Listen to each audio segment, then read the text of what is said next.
Starting. There we go. We're good. All right, everyone. It's Damon here, MBTV. It's 6 p.m. Central Time right now, and it's been quite an interesting day. I mean, obviously, we had Donald Trump win the election, and there's a lot of upset about it. There's a lot of things going on. A lot of people are upset. A lot of people are happy. So there's a lot of stuff that we can really cover. But today, we're not going to talk about that. At least not try not to talk about that. And we're actually going to what we do best, which is typology, and understanding the human personality, the human spirit, the human emotions, and really diving into how those play a role into typology and what we really should use typology for. Recently, Daniel has put up a video, and that video was about him being an ENFJ, or him preferring ENFJ. Very well done video. He walked around the park, obviously. And, like 10 times. Yeah, like 10 times, and got some good exercise in, and was able to describe his experience being an ENFJ. And he did even a better video about his INTP relationship compatibility and kind of what INTPs need to do. In my opinion, was good. Daniel hated it, which is always a good sign that when we hate our videos, they're going to turn out good. So since Daniel hated it, it actually did really well. The video is, I really liked it. So that being said, guys, take a chance, watch that video when you get the opportunity. Learn a little bit about INTPs, even if you don't prefer INTP or you don't know any INTPs. Learn about how they approach things and kind of what they do in relationships and the best way to kind of accommodate those particular relationship needs. So if you're curious about INTPs, or if you run across one, you kind of have that experience and knowledge of how to handle it. All right, so today's topic, it's going to be just me and Daniel, or Daniel and I, rather. I don't know if Blake will be joining us. It's all you need, Damon. It's all we need. It's really all we need, though. Get two people who love extroverting and two people who love having a good conversation. So let's dive into this topic a little bit. And like I said, it's about the human variable of typology in general. So this is not just MBTI, but it's how unique we are as people and trying to throw us in very rigid categories and how that actually pans out and what role that plays. So guys, it's a Wednesday night. I understand that we're not going to be super packed. We're not going to be super busy, but this video is always going to be up for your viewing pleasure. So without further ado, Daniel, get us kicked off. Sure. So I have some ideas when it comes to this idea of human variable of typology. I was actually just talking to my sister and a couple of other people. I'm back in a different location physically, so that's kind of why all my videos kind of seem like they're in a different location. It's because I am in a different location, and so it's been catching up with like people from the past, people from this area, and so they know that I'm really into this typology stuff, right? They know that I'm into coaching and everything that I'm doing. And so they're like, oh yeah, every time I bring it up, they're like, oh yeah, I'm this, A, B, C, D, E kind of type, right? And so, a lot of people kind of just throw it to the side, and, it really goes along this like kind of foundation of, I don't like to be typed, right? And there's this idea that, beyond just the type or whatever typology that you're looking at, you're more than just that. You're like a unique individual. And, with a lot of different preferences, not just, in my opinion, everybody's like the outlier of whatever that description is. Everybody has its own mixture of traits and attributes, and we just kind of all have a different way of growing up and the background in which we grew up with, and different, family members, and a lot of different variables that have affected our personality, not just functionality. And so when people always put down typology, from my experience in the real world, right, where people really hear this in real life, if you're not really interested, it can be seen as such like a categorical kind of tool or a categorical like ideology, and it's really more than that. It's not even that, right? It's just an indicator. It just helps me understand people better, and it helps other people understand each other.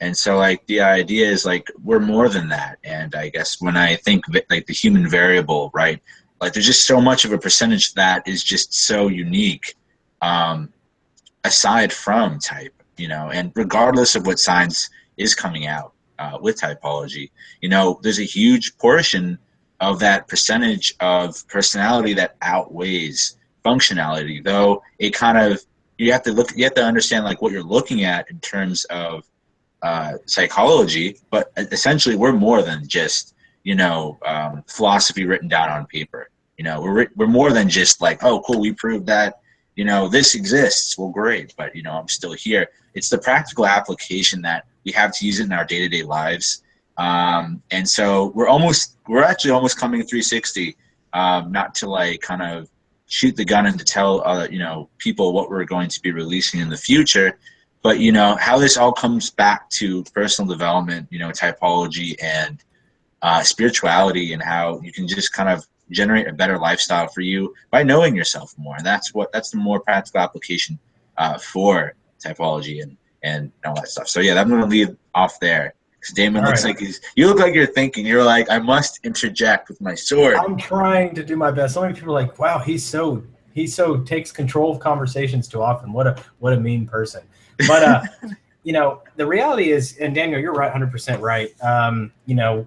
I've been typing a lot of people lately, whether it's just through a consultation or whether it's through the step 2 or step 1 instrument.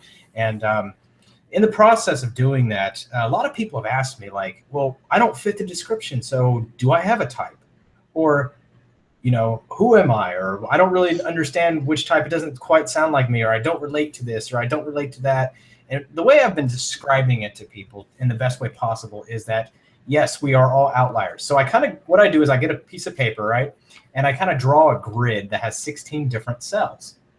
And inside those cells, I say, okay, we're going to lay it flat on a particular, like that, all right? And imagine that all the people of the world are just dots all over this thing, right? All around this thing. And each person is going to be closer to a certain box. And that's what they prefer. But very few people, well, a lot of people might fit in the box, but a lot of people might be like way out here. So what's the box to this person? It's this box right here. So if this box is ISTJ, then this person is closest to ISTJ, but they're actually kind of like not quite ISTJ. So understanding that there's a human variation in type is absolutely essential. So many people have said, you know what, I'm gonna get my type, and then I'm gonna start looking at the functions, and then the functions don't relate, and they're like, am I really my type? I don't understand what's going on. Do I use this function or do I not use this function? You use all 8, my friends. I've stated this many, many times that we use all 8 functions. But the difference is their scope. So when you have a dominant function, it's pretty much used in its fullest scope. It has the largest scope. When you have a inferior function, it is in a very limited scope. The scope doesn't mean the strength. It means the scope, which is essentially, if I were directing the functions, I would give most of the job duties to the extroverted feeling function if I were an ENFJ. And I would give a specific set of job duties to the inferior function, is TI, and that would be your duties as that. Now, if TI moves up into the dominant spot, it has a much larger set of duties. Trey and I were talking today about a very specific example of our youth, and I was talking about how I used TI a lot as a kid, and I wasn't very familiar with the functions obviously as a kid. I just naturally used TI quite a bit in our youth, and understanding what role that plays into your personal personality and what role those things play. And I know that I used TI because of what I was doing. I was building a large logical framework. I was like an ISTP as a kid in a lot of ways, and breaking down instrumentation, breaking down every physical object I could find and figure out what constructs and what makes things work and how they work. I was very interested in doing this, and I always had a knack for machinery. Oh, well, then Damon must be ISTP, right? Oh, well, I guess that settles that mistyping. Anyway, point being is that as someone who prefers ENTJ, I realized how I used ISTP in my personality, those particular preferences in my personality. Obviously, SE and I is there, but there's the TI-FE axis, which is very different than what I naturally prefer. Point is, some circumstance allowed me to move into those functions in their limited scope. I used TI primarily in understanding how things work. I didn't really use it in my day-to-day interactions with people. I didn't use it in my school setting. I didn't use it anywhere else other than just messing with machinery. So naturally, I built a very large logical database of how machines work, as far as cars, equipments, computer, whatever it may have been. I learned those things. So I had that personal variation of my own, understanding how those particular functions play a role. So when I'm working with these clients, I'm talking about type variation, and I'm talking about how functions manifest of what we call archetypes. People ask, what is an archetype? When I say the word archetype, it sounds like a fancy cliche language of what it actually is. Okay, so what an archetype is something or some way to go about doing something that your body or your mind has selected as ideal, or a certain perspective, which is ideal. So a collective archetype is something that has been passed down by a culture or something that has been passed down even genetically.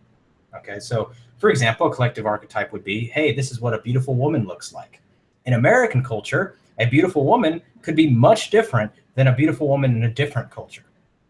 Okay, or the perfect male needs to be ripped and thin and whatever else, and then in the American culture, and if you go to a different country, that may not be the ideal. Okay, so I'll pause there. Daniel wants to say something. This is a two-way conversation. The segue to that is to kind of say that there's a huge stigma in the typology community with type archetypes, I guess, right? Wouldn't you say that's a big issue right now? Yeah, it's how those archetypes are playing a role is really what the key is. So the functions manifest around what archetype we think is that particular thing. So if I think a business needs to be ran in this way, then how do you think I'm going to use my TE? Yeah. How do you think I'm going to use it if I have an idea of how business is going to be ran? Oh, is that an SI archetype? It could be. Could be an NI archetype too. Right? Mm-hmm. So they manifest around these archetypes. Could be even a TE archetype derived from some other external source. Right? If we really boil this down to the very, very basic fundamentals of what that archetype is, I could be comparing a single metric. What's your revenue? Right? Revenue is the ultimate indicator of how a business is performing. That could be my archetype to judge a business. It's very simple, obviously. I prefer to call that criteria, but you get the point. Those archetypes are carried through, whether it's personal, which means it's formed by me, or collective, passed down through some type of culture or anything like that. So it's really important that we notice these particular things and how we actually are approaching that, because the functions are going to manifest differently.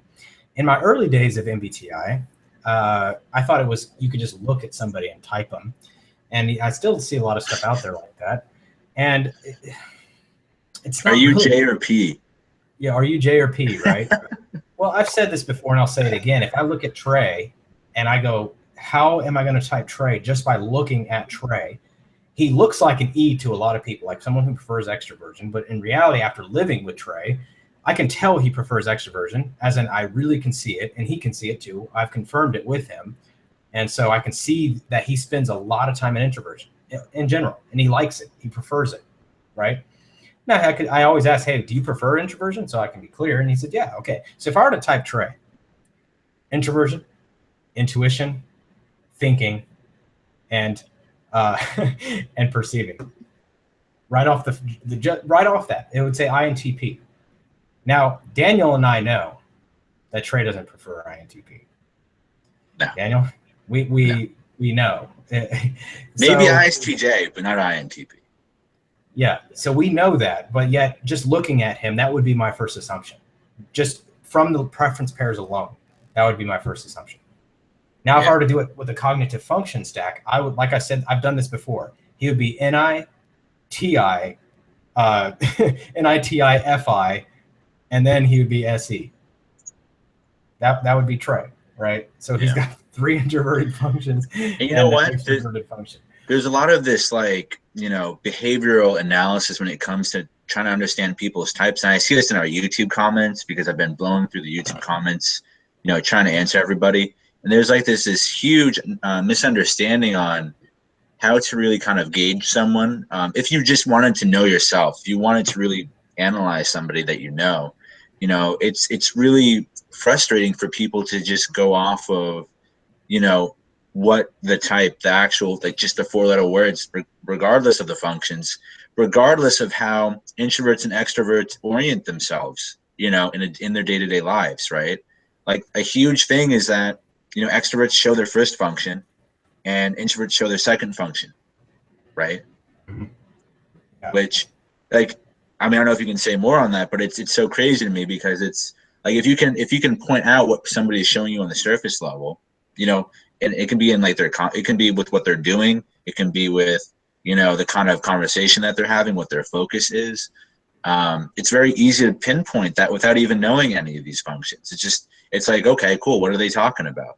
All right. It seems that they talk a lot about how they feel and putting that feeling out into the environment and making sure everybody's okay. That sounds pretty extroverted feely to me, Mm-hmm. Yeah. So like I said, it's ultimately just getting down into beyond this behavioral thing. Because I just typed in the chat for a second, and I was talking with Yasmin, and no, and the answer is no, Layli Pop. He does not prefer structure. He does not prefer formalities. He does not prefer scheduled. He prefers casual, open-ended, spontaneous. He's pressure prompted.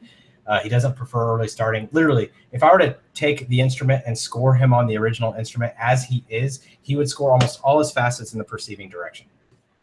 Why? Why is this key though? Why is this really important? Is because when we start looking at it from a perceiving direction and realizing that his approach to the outer world is very perceiving, it's because Trey, in my opinion, I love talking about Trey behind his back. He'll watch this later, but Trey, in my opinion, has developed TI and NI so much that he actually overall these introverted functions have directed his approach to the outer world to appear perceiving. What this means is essentially that if you don't know yourself enough to know what's going on, then if I were to work with him, we would be able to uncover, here's what's going on, here's the problem. And if you were to read the INFJ profile with any other profile, that's what he aligns with most. But he's got a lot of personal variation, right? He's got a lot of personal variation. The TI, NI, he's got a lot of preference for introversion overall. And because of that, his approach to the outer world is very limited because he feels that his FE is weak and underdeveloped. Okay, so Daniel's been working with him a little bit one-on-one about developing FE and really tapping into that inner FE and trying to get it to manifest a little differently. But it's the NITI that obviously his dominant function is perceiving. So the step 2, ultimately, what it does is help highlight your approach to the outer world, but the instrument is not accurate by itself. It needs that interpretation. It needs that feedback. It needs the questions. It needs to explore further, because honestly, he would probably type as an INTP on step 2 with peep facets. And if you were to answer it honestly based on just how the facets score, but the question is are we questioning the validity of the test? No, that's how he answered the question. What we're questioning is how much one knows themselves. What I'm saying ultimately, and the whole point of what Daniel and I's conversation is that it's really getting down to the core idea, right? The core idea that type is very limited. There's not 16 types of people in this world. There's not 16 types of, like I said, of people. There's way more than that. There's variations upon variations upon variations. And essentially, if you guys think behavior is the only indicator, what this is really kind of pointing out is it's saying that if you were to put 20 ENTJs all in the same room, that they'd all agree with each other. And that's obviously that's not how it is at all. That's obviously not true. I mean, I don't even have to state. I don't need to state the obvious. What do you think, Daniel? All I'm saying is knowing somebody's type or type only really helps you further explore and understand somebody or yourself. And the exploring part is secondary to you, right? You're really exploring yourself through someone's self at that point, if you really want to get kind of philosophical over here. But like the idea is that, typology is really about a self journey. It's about, self-discovery. And when you put that outside of yourself, right? And there's a lot of people that I've noticed who just use typology to really gauge the people around them. There's like an outer focus. And it should be a journey for yourself. It should be a growing understanding for how you navigate your life. And then the secondary option of getting to know other people through asking and being interested in other people, not just going straight to, behavioral observations, mm-hmm. right? Because that's not growth oriented. Right. So it's really just boiling it down to that particular thing and understanding, hey, how do we use this tool and for what its scope actually is? The purpose of MBTI is for you to determine what your preferences are, so you know how to interact with people, and you know that there are other sides of the coin. Don't be limited by perspective. Now, I want to share something that's a little off topic but I really have to, because I learned a lot of this stuff as of late, and I just feel this compulsion to do it. For the record, Damon's going off topic. I know. I'm just letting you guys know. I have to notate it. This is a disposition. Right. Let it be known that Damon will go off topic. All right. So Daniel, bring me back on topic when I go too far off. But okay, guys, you got it. Listen, So I've done a lot of studying in NLP. I've mentioned this in my last video before. I am an NLP practitioner, but I'm in the process of studying Master Practitioner for NLP. If you don't know what that is, it's neuro-linguistic programming. And the one thing that I can tell you is the roots of neuro-linguistic programming are very associated with the roots of typology. It's all integrated, really. And so it's actually enhanced my knowledge of typology. And a lot of the stuff that I've learned from NLP is actually easy to cross over. It's easy to understand how it relates to cognitive functions. It's easy to understand what particular function is actually gripping somebody. So when I find out somebody's in some kind of bad pattern or bad loop or whatever it may be, I can see what's actually going on. I can actually see how that inferior function is actually creating its effect into that person's personality. And so it's good. That person's going to appear different than their type that is, say, not being gripped. So the idea is what I've learned from it, and I'm trying not to go too far off topic, but it's really exciting, is just being able to see how the particular psychology and understanding each tool has its purpose, right? When you work with me with MBTI, you have literally 1.5 to 3 hours of working directly with me. And after that, I pretty much won't see you again unless you want to do a follow-up session about type dynamics, or you want to do a follow-up session about leadership communication, or a few other different topics, workshops in general. But once you get your type, obviously the journey is a lot easier. You kind of can study, okay, here's how to go, here's what we need to do. A lot of people hit a roadblock that once they get their type, now what? Well, what's cool is NLP gives you that kind of perspective to say, okay, I am who I am, but here is the problem with this particular preference, this particular function. If I prefer this function, if this function even exists, then now what do I do, right? What do I do now with this function? Or if this function is causing a negative effect on me, how is this function performing? So it's kind of like, you're driving your car down the street, you feel that little shudder in your car, something's off. It's kind of the same thing, but with the functions. What's really cool is it allows me to now determine how that function may be malfunctioning in your own personality, how that function may be causing its own little rebellious fit, right? And so obviously my favorite test subject is myself, recognizing that I've started an NLP journal, some of the things that I've been working on, and understanding how different I am than a lot of other people who prefer ENTJ as well, and how different than I am, and a lot of other people that prefer different types, and understanding the own challenges I have. But I started an NLP journal to kind of start out understanding, here's your starting point. Here's your triggers. Here's the things that affect you that shouldn't affect you. Here's the things that have a negative pattern. Here's some of your constraints in life. Here's some of your bad mental patterns. Here's some of the things, what they're doing, how they're yielding information, and how they're actually, presenting a false perspective of the world. And sometimes I'm unfortunate in a lot of ways because I have conflict almost every single day, whether it's with a relationship with somebody, a friendship, a business problem. It's every day. It's constant. I'm constantly being barraged. And it's unfortunate, but it's my personality that I guess invites conflict. But it's the patterns that form from that continuous exposure of content can either be negative or they can be positive.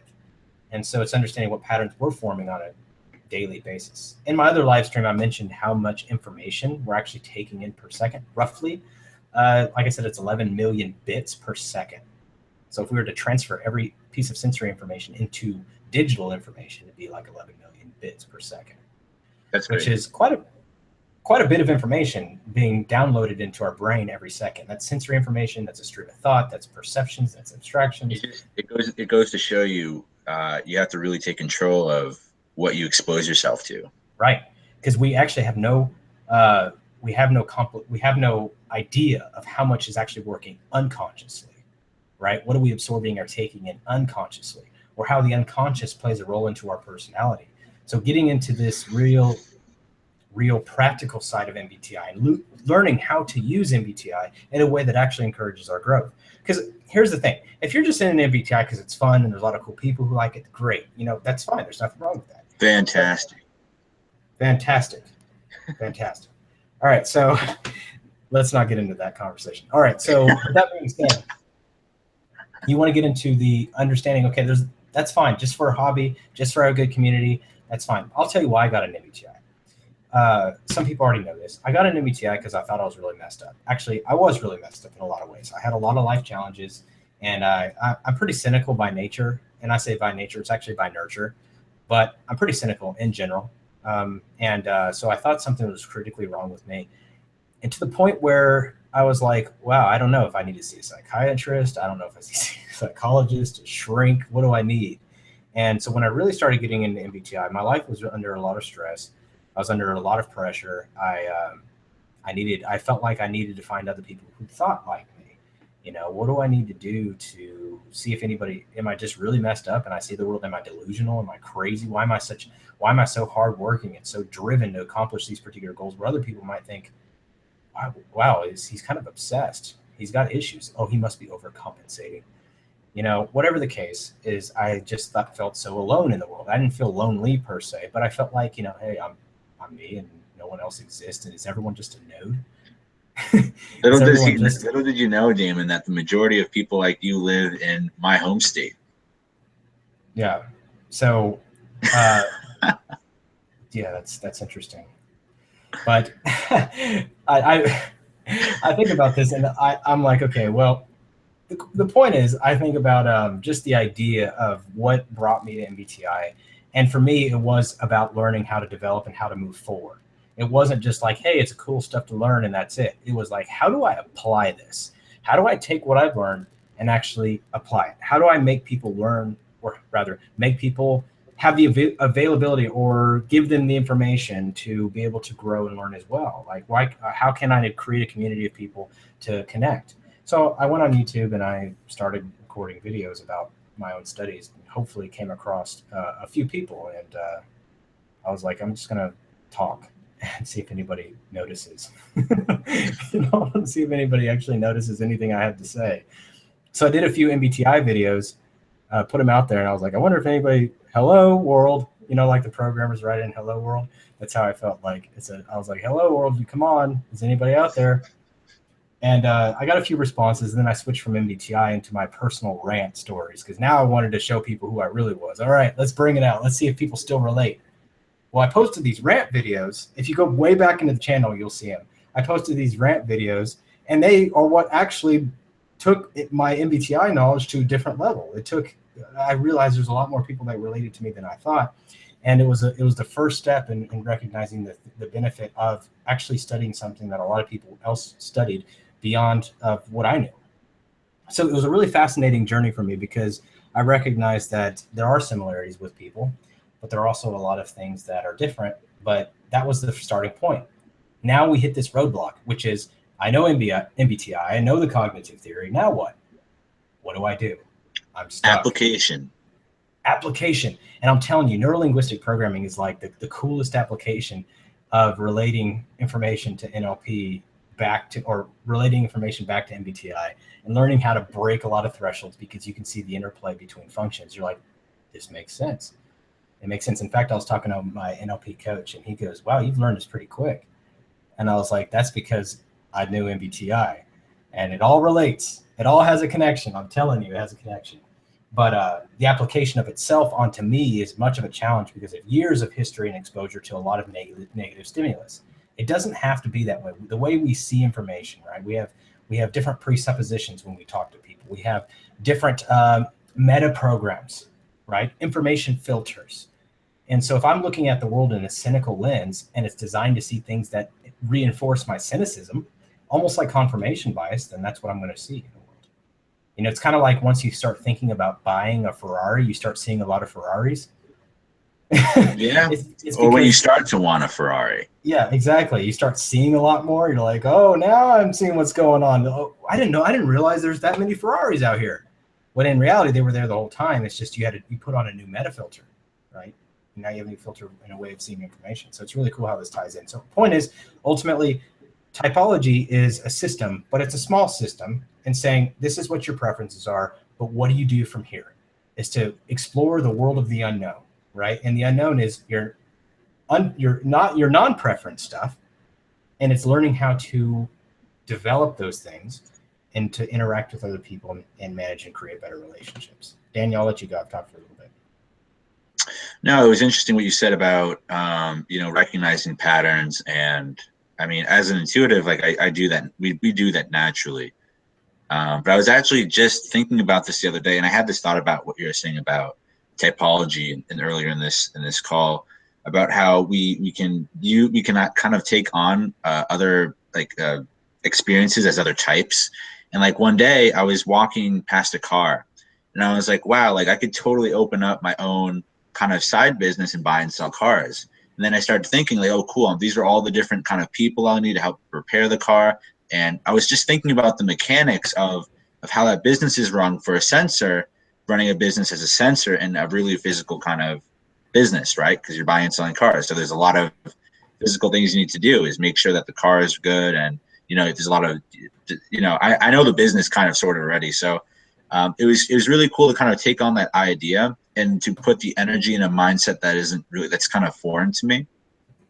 And, but also at the same time, to kind of try and see how my other friends, you know, or people I know, because I do this naturally, right? I naturally kind of see what people do and I kind of mimic it and see what kind of application it has for me.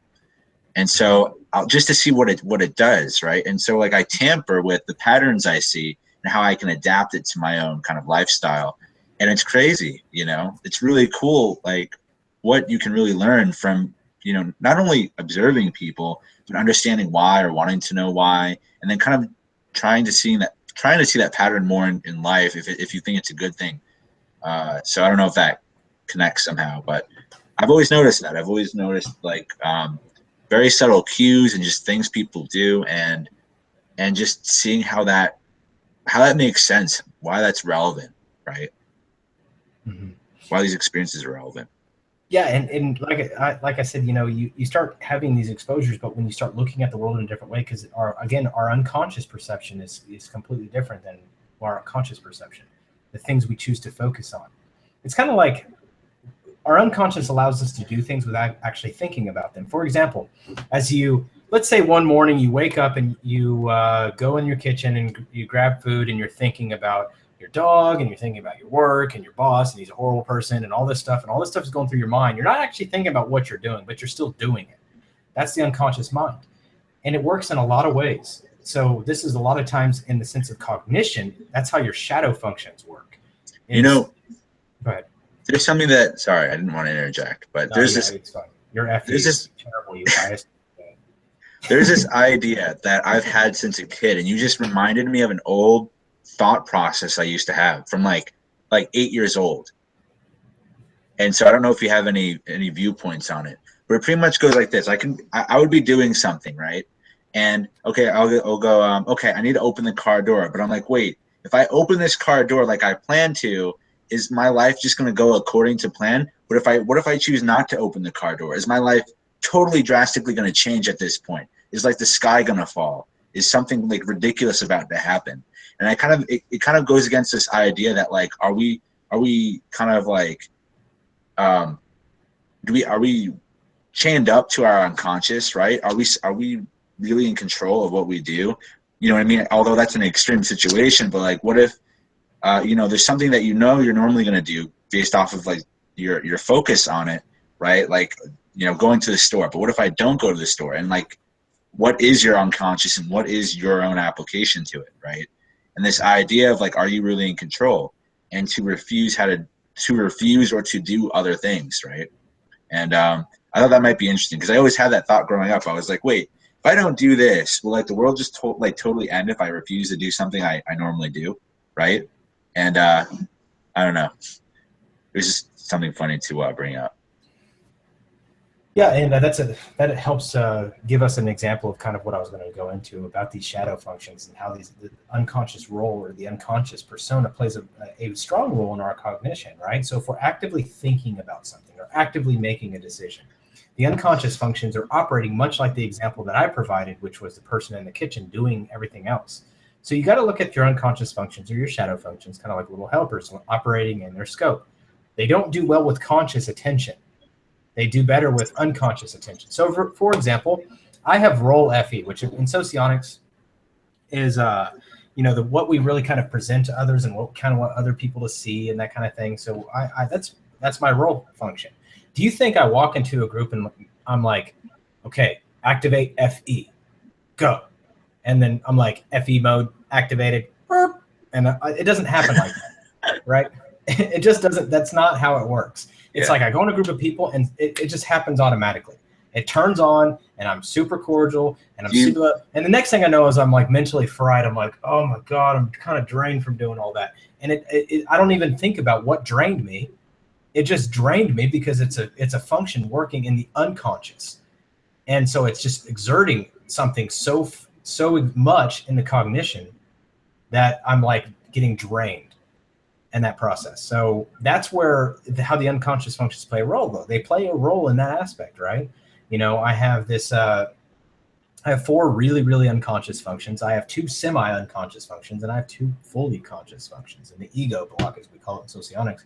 So understanding how those different things play a role is pretty significant in understanding how these functions play a role. And you think about this, you've got 8 functions that all are encased in their own behavioral and archetypes and their own personal belief systems and their own way of metabolizing information. And the information we choose to focus our conscious attention on further refines our archetypes, which makes us very unique within our type.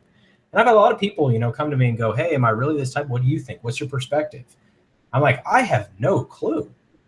Like, I'll ask you a few questions and hopefully it gives you some insight, because I'm just about as lost as you. You know, Trey goes, what type do you think this person is? I'm like, I have no idea, Trey.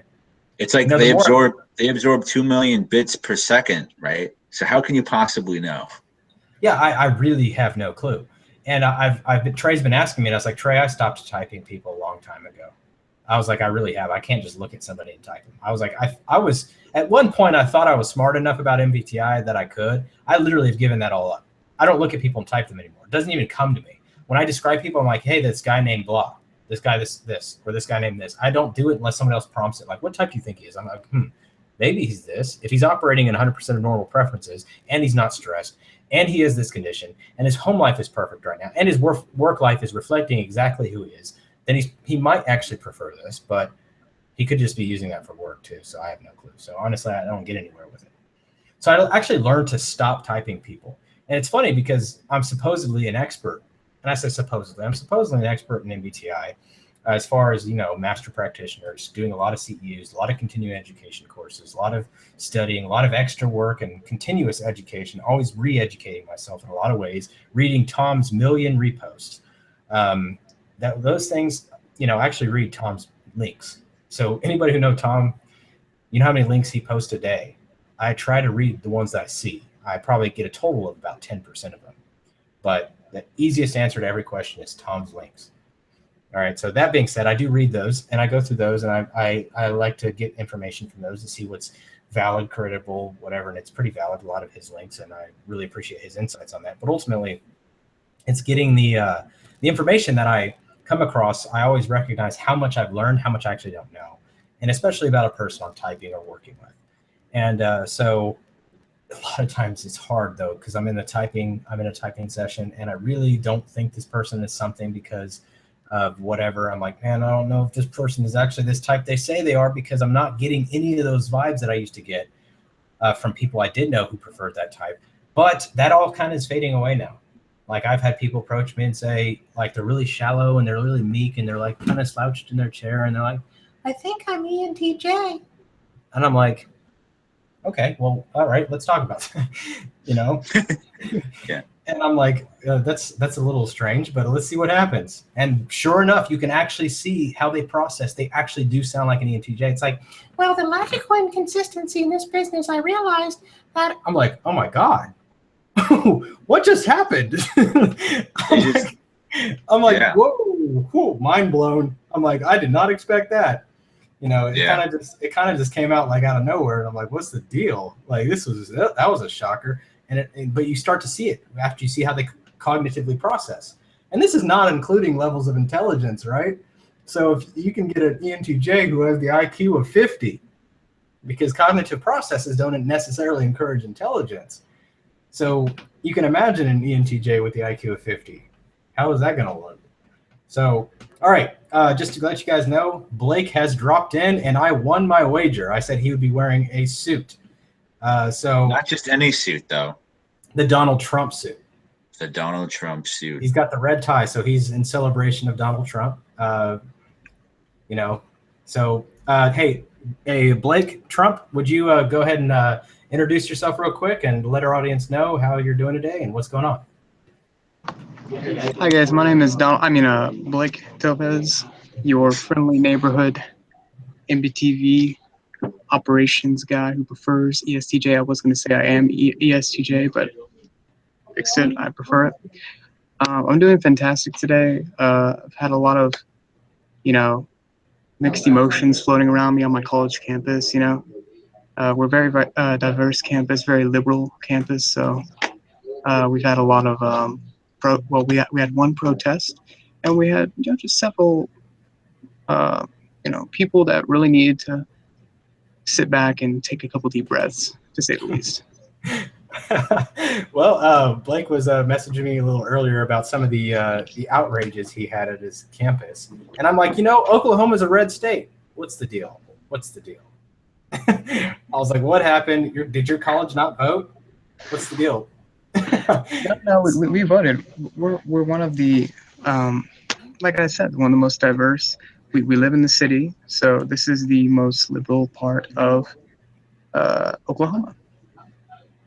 So that one little precinct probably went blue. So probably. My roommate is very liberal. He's a Bernie crat, and he was a little disheartened whenever he found out that his candidate didn't get the presidential elect. I think I remember that Snapchat. I think Blake shared that Snapchat with me. Not Blake, but Trey did. So anyway, all right. So I was trying to stay off the Donald Trump thing. Yeah. Let's go back to typology. Let's go back. You mentioned that. Yeah, I saw the red tie and I had to. I couldn't help it. It just came out. All I saw was this and listen and that way. And that's all I saw. That's what came to my mind, and I couldn't help myself. All right, so Daniel, being Daniel, the ultimate Donald Trump impersonator, let me ask you a question real quick. I'm actually curious about something. Daniel, in your experience working with people, and originally, you used to guess a lot of people's types. We all did. We're all guilty of that. That's not like a crime or anything. It's just something I've stopped doing for the fact that I've actually learned enough to know how much I don't know. And where are you at with the process as far as typing people and kind of trying to figure out where people are? And what's your thought process on it? Well, before typology, I was always really centered. I'm actually hyper focused on understanding behavior. And so I'm a behaviorist at heart. So it's really hard for me to disconnect from that with typology. It's really hard. I'm just so fascinated by what I see and how to understand that, right? And I don't ask people why. I'm more of like the observer in that sense. But with typology, it has just kind of I stopped typing people when I got to the point for myself when I was like, wow, this is really just for the journey for the person and not for me. If it's their journey, not mine. So I can see what I see, but it only furthers my own intuitive agenda to understand people, right? And so that's why I'm really interested in typology. It's to further my understanding of people for the application of understanding people and understanding my clients better. And it's not like I bring in all this typology stuff with clients, but it kind of creates that resourcefulness to kind of gauge and to support people. Its place is for my mind and my mind only. Unless it's with an MBTI client and they have an understanding or they have some kind of history with it and they want to talk about it in the session, then it's like, all right, well, we'll talk about what you know and what you're focusing on, right? Because regardless of my knowledge, my observations, my resourcefulness, coaching isn't about what you know, it's about the skill to help someone else. Right. And so I just leave it at that. I want to share a brief funny story that I do. When I type people, I try to find out if behavior model actually works. I'm like, okay. I think it does. I'm a behaviorist at heart. Okay, so this is what I do. I suck at life, but I really suck at this. All right, so let me put it this way. When I bring people on to be typed, I talk to them in the consult. So they come on to me and they hop on a consult with me. And, once they decide whether to go step 1 or step 2, I always have a guess. I'm like, okay, this person resembles this type. And I'm like really trying to boil it down to the functions. I actually spend about 5 minutes thinking about like, okay, if this person is this, then this, and I have this whole calculation of what this person could possibly be. And so when I download their report, I don't look at their results because I don't want to be biased. I don't want to say this is what they typed as, so I want the report to be right. So I don't do that. I don't ever look at the results. I want to type them with as little as bias as possible, other than the own bias of what I think they are. I like to play the game. That's what we did, actually, right? Yeah. You know, I don't know if you want to tell the audience, the 18 viewers, how. Well, I'll tell them in a minute, but I'll get to this point. Finish the story. So the guy comes on, and I'm like, man, this guy is so ISTP. And it went through my mind because I'm going in a typing session, right? I'm like, this guy is so ISTP. He hops on, and then I was like, okay. And then it popped up his particular score after we got through it. And he originally tested, or his first hypothesis was ISTP 2, and then the report was ISTP. And I was like, yes, got it. You know, like, and I'm like really excited, right? I'm like, yeah, that's what I'm talking about. And so in my mind, all this happened in my mind. My face was like this, but my mind was really thrilled. Like I thought I was like actually right for the first time when it comes to someone's type, because I fail a lot. And then I even told him, I was like, man, I usually am wrong. And I got to say, I got this one right. He was like, oh, really? So we went into client verification, and he actually preferred INTP. So I was still wrong. And I was like, oh, so the report was off, I was off, and his original hypothesis was off. So I was about to say there's more to this story than just you getting it right. Yeah, because I actually was wrong again.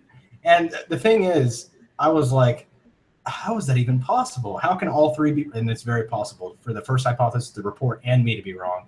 And yet all those three had the same result, ISTP. So ultimately, as I was saying, is all three of those have the ISTP side to it. So I thought I was right, but the reality was I was wrong. And he preferred INTP, and I honored that. Like, that's what it is, you know? So when we went through client verification and we compared some of the types that he had struggled with, INTP was more prevalent in his personality. And so the thing is, I missed the abstractions. Could be because of my own bias. It could be because I saw certain behavior. It could be because his NE comes out a different way. It could be a different archetype. Yeah. You know what's prevalent in your personality? Being wrong. Obviously, when it comes to life, I suck. Well, I just said I suck at life, but when it comes to people's type, I really do suck.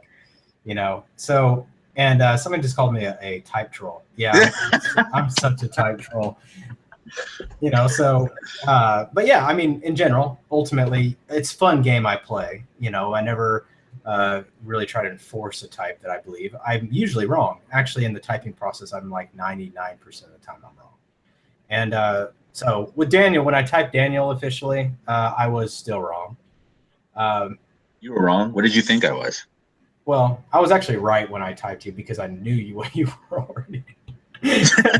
You already knew me. I already told you I was in the ENFJ. Yeah, I was like, but I'm gonna guess something different to be wrong because I still want to guess what you reported as. I was curious of how you answered the questions, especially when you said I answered the questions trying not to be an ENFJ, and I was like, well, is that honest? And you're like, well, I was trying very hard to not be ENFJ. I was trying to be an objective ISTJ.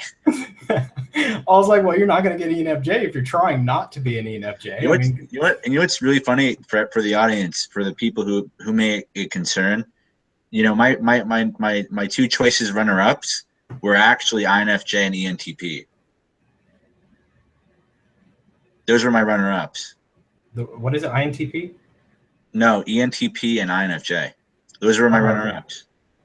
And so, but it's funny though, because it's like you said in another video, it's all around kind of the same temperament area. And like the difference between facets and everything, it's like everything is just it can be only so far off before you just jump into another type almost. And yeah, but it was cool because like you held off to look at the results, not knowing that they'd be totally wrong and objective, because I just went objective craziness. And, you know, I just ended up going with ENFJ anyway. So. Right. All right. So that being said, you know, it's it's basically, I just want you guys to understand kind of the whole moral to the story here is that there's so many sides of characteristics that you really can't, you're going to have a difficult time coming up with a type. Now, I will say this. David Keirsey believed in his typing system. He calls it personology. It's not really, it's still part of typology, but his typing system is behavior model based. Okay. So it's not based on cognitive functions. And so, yes, there's parallels. There's 16 types in Keirsey's typology as well, but it's actually based on behaviors. What things come most natural to someone, and those things are evident by the word usage they use, the abstractions they use, the choices of tools they use, the way they use those tools. Those are ways to effectively type people as far as David Keirsey is concerned. There's not a lot of research as far as beyond his own work, but I still use his research a lot, and I actually contrast it with a lot of the MBTI types.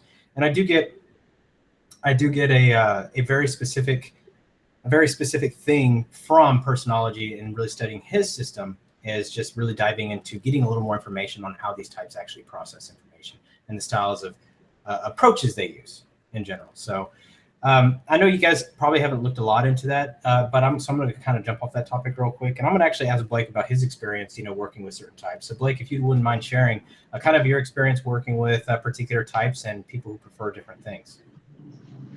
Oh yeah, definitely. I mean, growing up, I saw a lot of people getting to arguments just purely because of misunderstanding. And I vowed that I wouldn't make the same mistake that those people did. And, with that, I would have to understand on a deeper level why people behave the way they did. So could you repeat your question?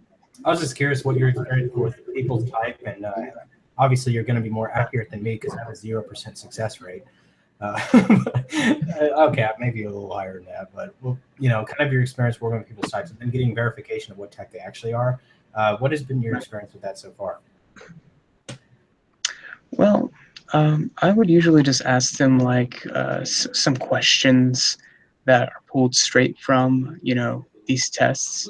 And depending on how quickly they would answer, like how radically they'd answer a question, I would know if they are solely, feeler or thinker. Like they like they like to use their FI or FE more than other functions.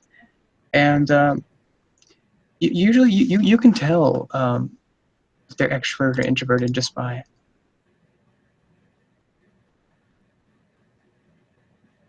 Did I lose you, Blake? All right, so Blake got frozen in time. So when Blake comes back, he'll finish that sentence. But it's actually Carl Jung came down from the heavens and froze him, so he wouldn't release that information. He was about to say he typed somebody on. We're interested in MBTI. Do what? He was about to type somebody on behavior, and Myers and Briggs came down and striked you down. What? I know. I'm sorry. I'm still learning. No, what happened was your camera froze and everything you said disappeared. Oh, it did. That's what you get for trying to type people. Because here's what you said, Blake. What made it funny was you said you can actually tell the difference between someone who prefers introversion and extroversion because static. It wasn't allowed by the MBTI gods. So yeah, I mean I don't know myself as much as you guys, but really I want to get them hooked on the idea that there is tools out here, and then if they're interested, go a little bit deeper into it. And it all starts with the simple 16 personality test. I know that's not the best tool to use, and I hate to endorse it, but it really is, a good way to get somebody interested, especially those who aren't intuitive. And they're just like, that's just some mumbo jumbo. Yeah, and there are great tools out there, and I'm not one to say 16 personalities is horrible, but no instrument can honestly define who you are. Right? The official Myers-Briggs tool is wrong quite a bit. But the validity, which means the internal consistency of answers, is correct. And it's accurate. It's pretty reliable. It ranges between, I think, 60 and 80%, whereas most instruments online are like 10% reliable. Okay. So let's create one that's much more reliable and perhaps free. That's Right? not going to happen because that takes a lot of research, and that's not what I can. I don't really want to compete with CPP in creating a more effective instrument. They do a lot of research on that, a lot of testing. I know you're messing around, but I just want to clear this up anyway. So, a lot of testing, Definitely. a lot of research. They spend a lot of time refining that particular instrument, the Form M, Form Q, and the other forms they've had in the past. So that's their specialty, is really refining that instrument, not so much the theory. So this is why MBTI seems so far behind, like Socionics and other things, because they're actually refining the instrument. They're more focused on the instrument than they are actual theory. So when we keep that in mind and realize MBTI is only one small part of Jungian typology, then you start really getting into a whole other aspect of it as well. So it's really actually a lot of fun when you start exploring the other aspects. I just hope they adopt innovation to that, because without innovation, then it can't grow. Yeah, they refine it every few years. Yeah. They're always releasing new stuff. I just wish they would kind of accelerate their research on theory. The problem is they can't test the theory, and MBTI is real sticklers about what they publish because they're like, oh well, you know. I can't wait for Daniel and Ari to keep releasing content for us. Yeah.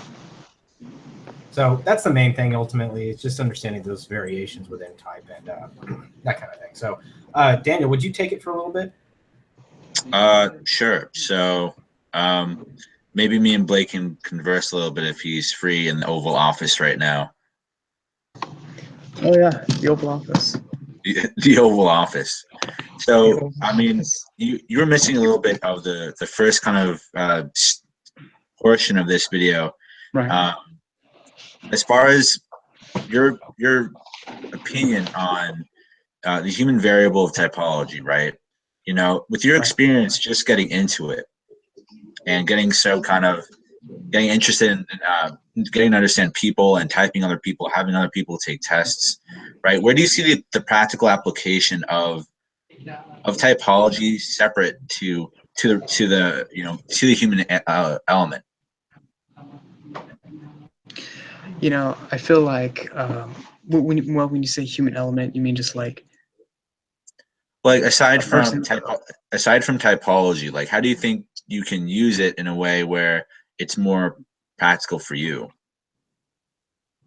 Oh man, well, I know because when I started learning about this, I would recognize people's functions, like they would say something or they would say something and I'd be like, oh, they're using this function, and I just move on with my life. Okay, I think somebody said it in the comments. Yeah. On YouTube, but I feel like you can really the more you use it, the more you flex it, it can help you with persuasion, with conflict resolution, with leading different sorts of people. Even if you don't want to be a leader, you know, for a large organization, it would still ensure that you could develop a healthy family life. I mean, are we just going through the pros of? Sure. Yeah. Of it? Okay. And you know, again, it goes back to like you can better understand yourself.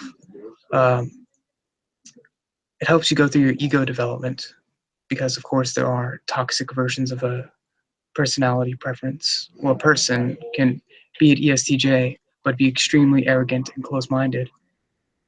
And then there you could be an ESTJ who is mature and sees the value that everybody can bring to the table and recognize that there is not just one way to do something effectively.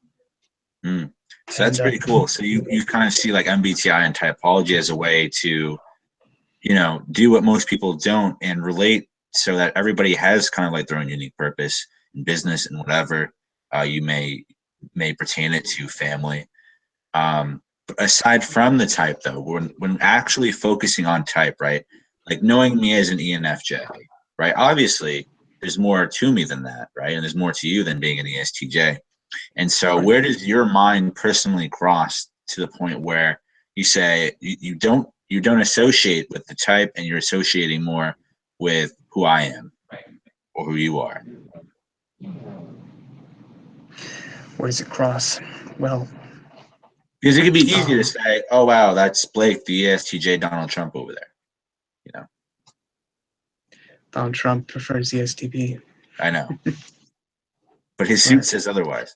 But you know what I mean? They're like, where's like the fine line between just stereotyping and having that mental responsibility to go, you know, that person's just who they are, and I don't know them, but this is the best way I could interact with them, maybe.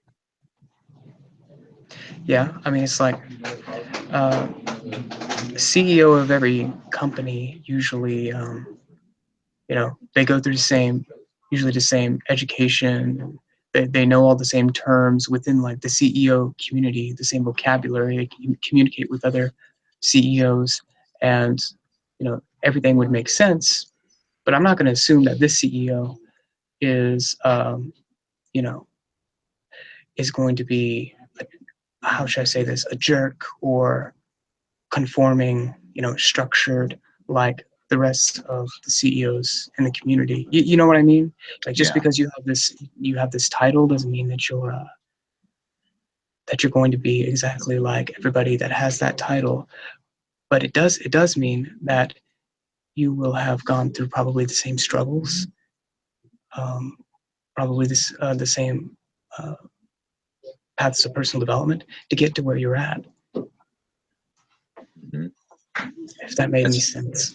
No, that makes sense. So it can really, you can try and kind of compare and contrast, you know, life, right? And kind of connect to people in a different way, and kind of, you know, even relating it not to politics, but the idea that we said in our last event where we were talking about politics in the sense of seeing somebody in a different perspective, right? And typology really opens that window, right? You know, because as an ESTJ and me being an ENFJ, we kind of approach life in very different ways. And so the idea about that is, you know, you can be wandering around your school or your family, and you meet somebody who happens to prefer a certain type, and you get to really, I mean, first of all, you get to know them beyond the type before they even say it. And you get to kind of approach them in a different way and say, you know, oh, wow, like I want to communicate better with this person. I'm interested in how they've pursued life and what they've gone through to make them who they are today, right? And to maybe use it as an application to understand somebody better. Definitely. Yeah. That's a pretty big question. Yeah, because in my life, I've always observed people, you know, more so for the effectiveness or maybe how you would see people, and more really to just understand how and why and what they've gone through and how to help them become a better person. And, you know, before I even knew typology, you know, I was always kind of a behaviorist, like I said. And then I ran into typology, and then I started really getting into all these different functions and, you know, preferences. And I really wanted to understand people in a way that was more not categorical, but easier and effective, more of an effectiveness than categorical. I wanted to make sure that the way that I naturally observe people is more effective. Having a tool, having an indicator that can help me more effectively help others, right? And so, you know, in my future, that's how I see typology, you know, within the scope of the human variable, right? Is at the end of the day, maybe altogether forgetting about MBTI, but just knowing a lot more about people than I did coming in, right? Walking through the opening door and then eventually leaving the closing door, leaving MBTI behind and going, huh, that was really cool. I learned a lot. On to the next kind of learning curve, maybe, perhaps. And so, ultimately, what do you think you're going to use MBTI with, or typology? You know, is the application really for business? Is it the interest in understanding people more? Where's the focus going to be for you? I honestly think that a lot of society's problems could be solved by, you know, just having a better understanding of each individual and to, you know, be more objective with people and their behaviors. And if you really want to be a thought leader, if you really want to be a person who wants to make a change, you have to see yourself as an educator and Yeah. to others. You can't just, like, I see all these people, again, I'm going to give it another, probably get back into politics, but people, you know, something will happen that's not within their favor, and, you know, the opposing force, people that voted it on the other side, they'll be talking about it, and then they'll start getting to a heated debate, and they will attack each other, and you can see that they're very emotionally invested in those verbal attacks. And I just really wish that people would be able to cooperate more, and just disconnect themselves from the emotion that is associated with that argument, and try to find like an actual solution, like use like critical an thinking. equilibrium. At equilibrium, right? No, that makes sense. And like that's part of where we are today as a society.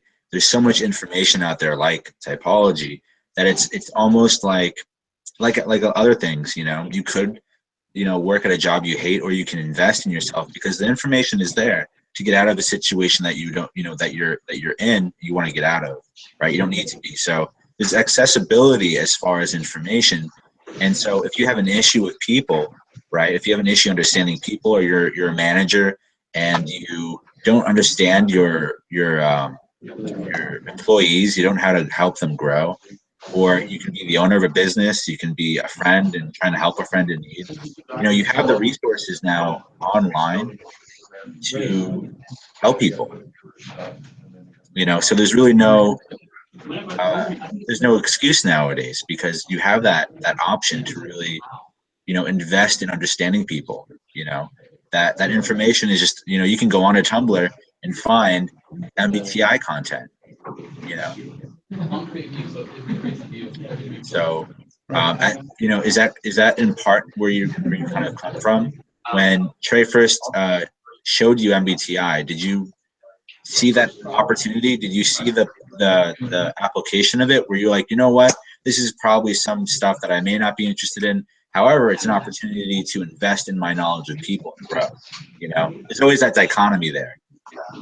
Well, you see, I was always interested in MBTI from the get-go. I got into personal development before I met Trey, before I met, MBTI type indicator. But I saw how much Trey invested his time and, learning energy into that. And I feel like he would do me a favor and take everything that he's learning and simplify it so that I could possibly apply it. And because I did a quick overview, when I first learned about it, and there was just all these terms, functions, Carl Jung's works, and I'm just like, oh, this is so much to just take in. And but I definitely. Blake, are you there? All right, so Blake faded into oblivion, but Daniel, I have a question for you. Sure. Dan, that's what? Do what? Your internet cut out again, so you faded into oblivion. And actually, I hopped off for a second because I actually was trying to answer some questions and comments into the chat over here, so I popped off for a second. But I do want to say we have a particular person that ironically is challenged between two Enneagram tri-types, which I wouldn't normally bring up in a live stream, but since this is the human variable, Derek, if you wouldn't mind answering real quick, if you're still on, would you answer me what your MBTI type or preferred type is, and then maybe we can really dive into this. I would like to do this a little live because I want to really dive into the human dynamic and the human variable into typology. Daniel is Enneagram. He's a 358. And obviously, I'm with a three wing 4. Yeah, so let's not get that specific, but let's just look at the tri-type 358, and I prefer, or I am in the Enneagram sense, 837. So let's really get into that. So Derek is ENT, or prefers ENTJ. He's about 95% sure of that. So he's trying to figure out if he prefers 837 or 358 or 853 or whatever order of the numbers it is, but ultimately the 358. So Daniel, would you describe your experience as a 358, and let's see if it really relates to something that Derek can resonate with. It's a little different though, Derek, because he's ENFJ. He prefers ENFJ, and you prefer ENTJ, but you might see some similarities. So let's hope this helps. So Daniel, would you explain what the 358 in your personality? Yeah, I just wanted to bring up a thing real quick about the characteristics, and I'm just going to apply them to me being a ENFJ, and so. This is a really bad example. Hold on. I wish I had Trey right here. He would have the link for me. Give me 1 second. But anyway, I'm just gonna briefly go over what I've interpreted and why being a 358 resonates with me so much. So if you're there, Derek, I hope that you can gain insight into this.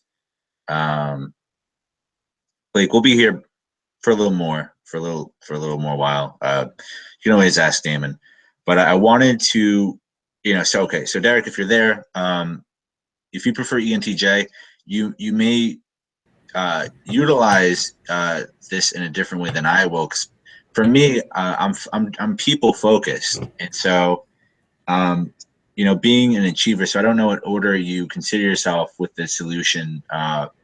With the solution master, but essentially everything that I feel like I'm truly innately built at like a core to be not only like a strategist, but to just absorb data and to synthesize data at such a quick rate to solve a problem at a fundamental level. And so like I have like this extremism to creating solutions. And not only that, but to strategy. I've always felt like I'm a strategist at heart. Ever since I was a young kid, I always loved strategy games. I loved Risk. I loved video games that were strategy oriented. And so I'm all about, creating solutions, furthering myself with these solutions, whether they're quick or long term, and just absorbing information like a lot. And, when I feel like everything is kind of accepted, when I feel like this part of me is able to express, I can feel very like dominant in what I'm doing. I can feel very prevailing in what I do. And so I'll give you a good example. I love work meetings. I love brainstorming because I love creating solutions for people. And so I've always been great with managers that I've worked under and people that I've worked under in general, because I can really give great not only advice, but I can give really great practical solutions. And so an example is I used to work at a location, a sales location, and I'd have all these managers come to me for wanting some kind of solution to overcome something. And I'm like, oh, this is easy. And he'd tell me the issue, and as he's telling me the issue, I'm breaking it down and I'm segmenting it. And I'm creating all these minuscule solutions for the bigger solution. So like the idea is that, I can create a solution for pretty much everything if I'm told the details. And as long as I have, like resources, informational resources to go back to about that, then, I can solve a solution. I can solve something like, I explain this to Damon, I explain this to Trey even more. In real time, somebody can be talking to me and I can see and synthesize all that information and then translate it in a way back that already is the solution for that person. And I can do it within a conversation, or I can just not even share it at all. But most of the time, my thoughts are never conveyed in that way because people don't want to hear the reality or the solution when they don't even know that there's a problem that even exists. And so I kind of carry on throughout life with all these solutions to things, to society, to people that I know, to friends, to family. And like there's this kind of separation to it to where I can't express this because I would live like a really lonely life with all the solutions I have for people. They're really great solutions, but it entails bringing a problem that somebody may not even know exists. So I just have a ton of solutions that I can help people with. And in part of my coaching, part of what I really do to break down like what's going on with my clients is I create like really great solutions in the beginning, and then over time we work on these solutions or these strategies. So a lot of my clients, I actually work out like a really in-depth strategy on a Word document that we both take a look at and we both modify as our sessions progress, as your personal growth is continuing, And so the idea is that I always tell myself as a strategist, and I can kind of I can see a lot of I can absorb a lot of information, which is kind of why this is all people driven. So as far as being an ENTJ, it may be directed in a different way, but for me it's all people focused. So I can absorb tons of social information, behavioral information, and when it comes to people solutions, when it comes to solutions involving people, I'm very effective. And I know Damon's heard some of my audio recordings of clients, and he may be able to tell a little bit more about the dynamic that I create. But the idea is that I'm just all about solutions, and that I can synthesize like instantly, as somebody's telling me something, what they need to be doing, and I'm already translating it. Like I'm not even thinking about it at that point anymore. I'm just like, wow, like I'm just already telling this person like in a way that they'll understand, the problem that they don't even know exists, a solution that they're already adopting, right? And the idea is to put the solution in the problem that is not even in awareness yet, kind of like not even rocking the boat and getting through the ocean, kind of. I don't know if that makes sense, but so there's a lot of attributes to the solution master, and I was trying to get it up, but the characteristics list. But you can look up the characteristics, and it was pretty much dead accurate for me. And it really came down to either that one or another tri-type, which I wasn't necessarily fond of. So you really have to look at the core fears and desires. Like my core fear is really not being effective, and it has its roots in shame. I really hate being shamed, feeling shame, or being embarrassed, or feeling that my solutions, my opinions can't come into reality, into practical use with situations. And so I feel totally awesome when somebody can come to me and say, I have this issue. What can I do to overcome it? And I'm like, again, all right. he asked a counter question, which is, could you relate to narcissism? Yeah, a little bit. Okay. I can come off as arrogant. I relate more to arrogance than narcissism. I think that really comes more from like a individualistic place, because I consider myself to be somewhat of an individualist. And as far as narcissism, I used to be somewhat narcissistic, not in the hardcore sense, but in the sense of I was in a bad place back in the day, and I used to be narcissistic for self-value, to kind of make myself feel better about myself, and just to really kind of revel in like how badass I thought I was. But I got past that when I realized, more about myself.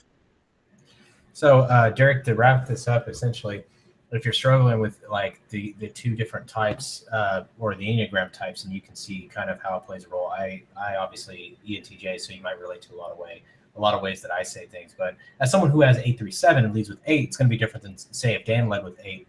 It's if Daniel led with 8, it'd be a little bit different. So it all just depends on what that head type or that core type is, and then the other two numbers follow. So whatever that core type is, I prefer 8, then 3, then 7. And so with that being said, for me, ultimately the tri-type theory is either one could lead first.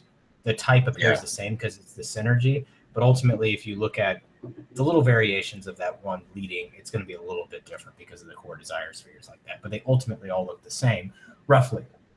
With that being said, as somebody who is, 387, 837, 783, whatever, combination, mover, shaker, whatever you want to call it, for me, knowledge is just a tool. To me, knowledge has always been just a tool. It's not like I really even enjoy the pursuit of knowledge. For me, knowledge, okay, Blake, don't get, Ty Lopez on me, but knowledge. Okay, so, but knowledge is just a tool. And I absolutely enjoy accumulating tools to be able to drive my agenda. That's the primary objective. It's not about actually solving the single problem. It's about being able to sequentially knock out problems consecutively and doing it with brute force. Blake is also someone who's 837, or 387 in Blake's case. But the point is that Blake and I have a lot of similarities because of that. So it's doing it with brute force is what it is. And I'm more interested in just knocking out every barrier than someone who Exactly. Someone who, like, for example, Daniel, he really wants information. Information is key. And when I don't give him information, he feels like he's being emaciated. Whereas me, it's like information's a tool that I've already probably collected. So I probably have a solution in my own mind over the next 10 problems that I'm going to knock out of the way. And ultimately, but here's the main difference. Dan, hang on 1 second. The main difference is that 7. So for me, the 7 is a way to escape essentially the anxieties that I deal with while doing and pursuing my goals, but allowing me to trample pretty much every problem and to kind of enjoy the experience of doing it and not really have to actually have a thrill of being able just to accomplish things and move them along. And it's like a way I think somebody said it online was, the 8 allows me to knock a problem down or get knocked down and get right back up and not really worry. The 3 looks at it like, hey, I got learning lessons out of it, and what did I gain from this experience or whatever. And then because the 3 is afraid of failure. I've never been afraid of failure. Failure doesn't bother me. It doesn't. I don't really care about failure. Failure is a great opportunity to learn. And so that kind of, I get that from the 8, it kind of stand back up and move. And and then the 7 allows me to have a lot of fun while doing it and not stress about the petty details of doing it and not stress about having the exact solution as long as the solution gets the job done. And you'll notice, you won't notice, but Daniel will confirm this, is I don't like a lot of details. I don't care if the solution is 100% or 90%, as long as it doesn't, waste resources and we can apply it. I want to get it out of the way. I'm about getting down the next 10 steps and getting this 11th step already started working on, so knocking them sequentially but quickly. Daniel wants to make sure we have the perfect solution for each stage, and if that solution doesn't work, I can see his increasing frustration where I'm like, oh, let's just throw that away. Let's get something else. Let's try something else. It doesn't really bother me as much. I'm willing to throw it away and go to the next one where he's like, what went wrong? I studied this in detail. I spent a lot of time observing and analyzing this, and I just don't understand why it went wrong. So he may get caught up in having that perfect solution a little more, but he's going to be much more collecting a lot of the information that's related to that particular problem, which makes it unique in its own type. So like I said, there's a little subtle differences there because of that one variation, especially if you lead with 8, then you follow with 3, and that 5 and 7 are last numbers. So it's going to look similar, but a little bit different in that regard. Whereas if your core type's a 7 and your core type is a 5, it's going to look very different because, the 7 is more extroverted by nature and the 5 tends to be more introverted by nature. So you're going to see a little bit of variation there. And you'll notice that a lot of people type Dan as a ISTJ because he gets in these really heavy contemplative, what's the solution for this mindset? He tends to kick into that 5. As a resource. So, but overall, he still prefers ENFJ. Hope that helps, Derek. I don't want to spend too much time on it, but ultimately. I just wanted to add in, I get extremely frustrated when my solutions don't work or when I spend a lot of time, I will research to no end until I find a solution. And I'm very adamant on finding a solution. And so my most recent solution for MBTV was we wanted to really go on this website called Quora, for example's sake. And I really researched Quora. I got really excited because it solved a lot of problems at once. And I really took the time to research it. And in theory, if it was more long-term based as a solution, it would work. But the idea is that short-term, with a lot of variables outside my control, it turned out not to be a solution. So I really hated that it didn't turn out the way that I wanted because I strategized it accordingly, right? I was like, we can use this really effectively and we can streamline the process. And it just turned into, and that's something physical. When it comes to behavioral or when it comes to people, my solutions are usually very spot on and there's very little gray areas. And so it has taken a long time to do that, but that's beside the point. Long story short is 837 is more focused on driving forward and getting things done. The 538, 8358, whatever, the solution master is more focused on actually getting the right solution in the right place. So they're a little more focused on getting it a little more done in that solution tends to be their handiwork, their crafty work. The 837 is likely to leave a trail of dead bodies as they get their goal accomplished. And so we've got two 3-7-8s. We got two mover shakers in this conversation. I don't know how many bodies between the two of us, Blake and I, have left in our trail, but the 5-3-8 or the 3-5-8, the solution master, is less likely to leave so many corpses in their wake and actually make sure that the solution is the correct solution, or the most. It's like TI. So you're going to see a little more TI come from Daniel than you would say an average ENFJ who prefers, let's say, 2, right? Is their core Enneagram type, or 2-1-6 or something. So you'll see a little more of that TI come to fruition because of his Enneagram preference. So that logic come out. That's ultimately what it really boils down to. So hopefully, like I said, that helps, and you guys can see how variation does play a role into type, and including the Enneagram, using it as a tool. But we had a particular person, I don't remember who it was off the top of my head, that said Enneagram is essentially the tool to realize what the heck is wrong with you, because it's a negative thing. And Enneagram is negative. It was originally designed to show your weaknesses as a character instead of your strengths. And I think we've popularized it to make it to where it's like, hey, if you're this, you're really great. If you're all Enneagram types, let everybody love and embrace. I mean, that's fine that you get that out of it, because it does have a certain thing that is societally, or in society, seen as a strength. But the reality of it is that Enneagram was originally designed to look at where our flaws are. And if you read like Naranjo or some of the older Enneagram authors, you start seeing how it causes major states of problems in the particular Enneagram type, and you can see what the issues really are in Enneagram. So that's where we can use those tools to still help us, because we can see those core things come out into your personality in maybe negative ways, or ways that are not beneficial, or ways that are not effective. And I've several times I've mentioned, the tri-type is important, because we're not really having, like, I guess, one complete energy. Tri-type is obviously a new theory. It's very recent compared to the other Enneagram models, but it's really important because you can see how we're using energies from each type. I believe this is called the chakra of other particular belief systems or spiritual systems, which talk about how that Enneagram plays a role into your personality. So when you see how those chakras work, you can see you're getting energy from different places. You have one that's a primary, like your core energy, but you can also see how these energies are connecting. And as we get into a little more spirituality talk in the future, it's not going to be obviously anytime soon, but when we get into more of that direction in the future with some videos, we'll be talking a little more about how these energies play a role in your life, and along with the masculine, feminine energy, a little more of that when Daniel elaborates on that as well. So we've got a lot of topics to cover. We've been working pretty hard to make sure that we provide you guys with valuable content as well. So anything to add, Daniel? No, besides my amazingly flowing hair, I think I'm okay. Great. I just want to point out, it's funny that they call my Enneagram tri-type the mover and shaker, because before I even heard about Enneagram, I had ran for this state officer position for this student organization. It involves a campaign. You have to have a campaign theme. And my campaign theme was make it shake, vote for Blake. And I made like hundreds of maracas and handed them out to people, and they were shaking it. And I was talking about, man, we're going to really shake it up this year, And so lame, but I love it. Blake, were you actually moving though? Do what? Were you actually moving though? Because you have to complete it. You couldn't just be shaking. You got to be moving too. I was moving. Okay, just want to make sure. I am moving.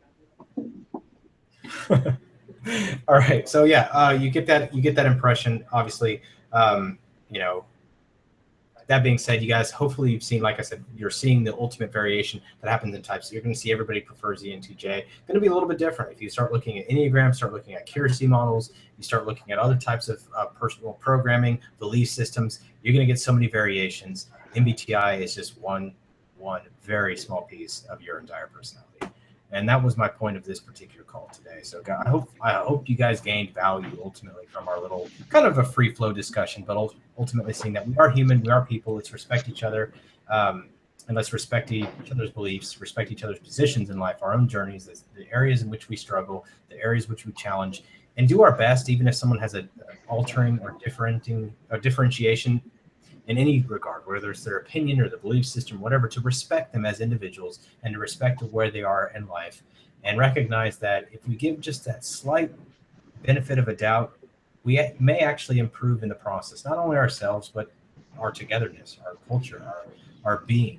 And that's the key, is to really have that connection with each other and to really drive forward together, you know, making things work, making the place around you a better place. And I think I had this conversation. It's all about making life better. Yeah, and if everybody took care of their own little space, and just a few of the people in their own little space, it would probably be a little more comfortable to be in this life, because life is hard enough. Add the people, it just gets harder.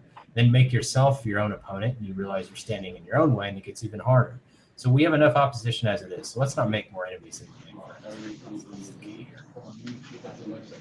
All right, guys. So I'm going to end this live stream. If, like I said, like I always say, if there's anything you need from us, you just let us know. You know, you can message us on the Slack chat. You can message us on the forum. You can get in touch with us via email, the website. There's plenty of different ways to get in touch with us. If you guys are looking at particular typing services, you want to work with Daniel and his specialty, especially in spirituality, which we haven't really dove into yet, but that's really one of his strong points of spirituality. He's extremely passionate about that energy stuff and connecting and being able to find different ways of viewing yourself. And that's something he has a lot of experience in, which we haven't obviously shown you because we're over here gabbing away about type. But there's a lot more to life than just, you know, your cognition. There's your being, there's your spirit, there's your wholeness, there's your connectedness. And if you feel like there's just something you might be missing in your particular life, whether it's a person or a particular aspect of spirituality, and I don't mean religious, I mean spiritual, being able to understand your connectedness with the world around you. And that's the key. And whether your religion is one religion or another religion, none of it really matters ultimately, as long as the practice of spirituality is not against your religion. And it should be okay to at least talk with Daniel about it. And like I said, Daniel offers his time and consultation. I believe it's 20 minutes consultation. It's 20 to 40. Yeah, so he'll give a consultation, talk to you about your needs and wants, and see if he'll be able to help you or not. That's totally up to you. But it's something that we do talk about. Obviously, we've kind of went in that direction with this conversation. But there's a lot of different things that we have available. The website has a lot of these options on here as well. So you guys, if you're just interested in learning more, just reach out, shoot us an email, get your consult, whatever you want to do. The consult's on us. We enjoy really doing what we do and talking about these particular things, especially with individuals. And it gives me an opportunity to actually meet some of you loyal and very dedicated people to our channel. So we really appreciate that. And it's a kind of a way of giving back to you guys. So thanks so much. And hope you guys enjoy the rest of your evening. And you guys take care. We'll see you on Sunday. Thanks, Wednesday, Sundays. Wednesdays and Sundays. That's what it is right now. So Blake, thanks for coming on and giving us your Donald Trump tie. And Daniel, as always. Thank you. Awesome. See you guys. See you guys.